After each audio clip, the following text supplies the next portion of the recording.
çiçeğin adı gecenin kraliçesi. Tomurcukları bir gecede açar ve sabaha kadar solar. Dünyanın en nadide çiçeklerinden biridir. Ömrü öyle kısadır ki ona sahip olmak imkansızdır. Bundan sonra hiçbir şey 4 yıl önceki kadar içimi acıtmayacak. Bundan sonra hiç kimse bana yaşattığın acıyı yaşatmayacak. Senden öyle nefret ediyorum ki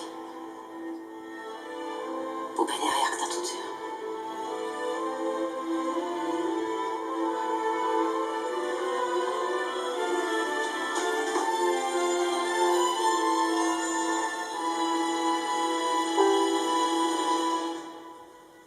Yapma.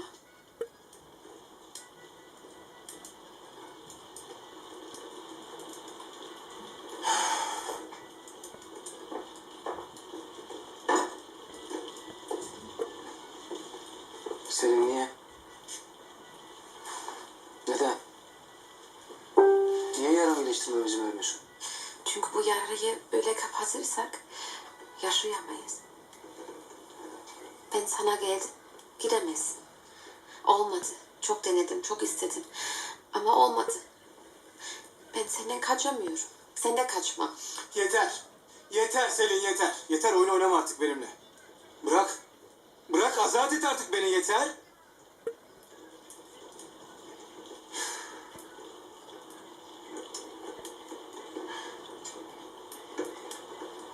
Yeter. 4 yıl. 4 yıl oldu. Koskoca 4 yıl. Yeter. 4 yıl boyunca ben bu çiçeğe baktım. Allah'ım ölmesin. Tutsun. Yalvarıyorum ölmesin. Ölmesin. Ölmesin.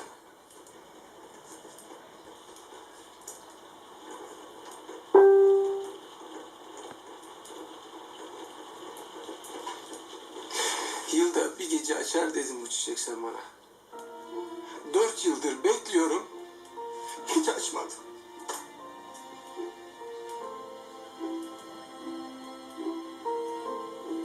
Açmadı çünkü açmayacak.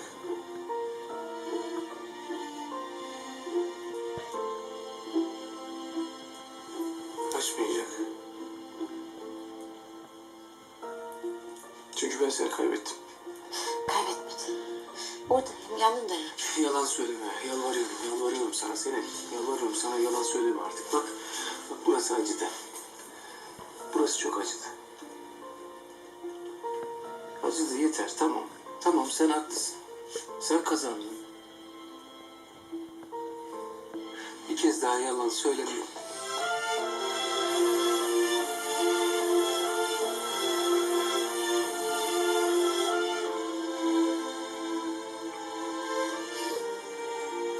Bu yalansa beni de yalan bil.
Yüzüme değil parmağıma bakacaksınız.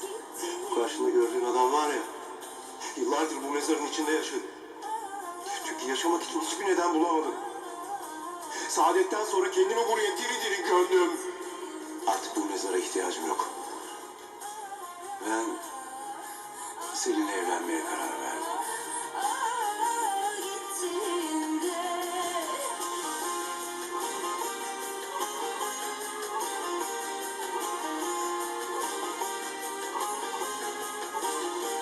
Bulanık sularında takıldım Evlen benimle. Ben teklifini kabul ediyorum. Evet, seninle evleneceğiz. Ses gitmiyor kulaklarım. Susmasam olmaz mı? Anlatsam bir kere.